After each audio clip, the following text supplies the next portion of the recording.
ఎక్కువ రోజు బ్లీడింగ్ అవడం వల్ల ఏమైనా ఇబ్బందులు ఉంటాయి మేడం?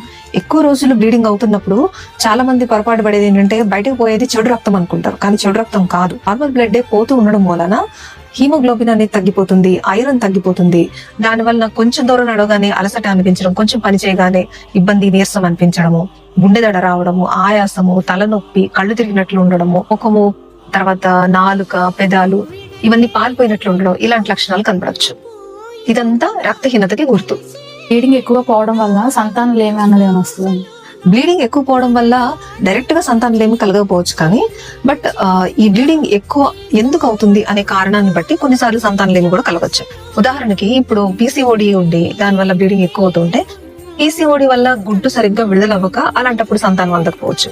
గర్భసంచి లోపలి పొర మందం అయితే గనక బేబీ అతుక్కోవాల్సిన ఆ లోపలి పొర మందంగా ఉండడం కారణం చేత బేబీ ఆ పొరకి సరిగ్గా అతుక్కోలేక పిండం అనేది నిలవలేక సంతానలేమి ఏర్పడచ్చు.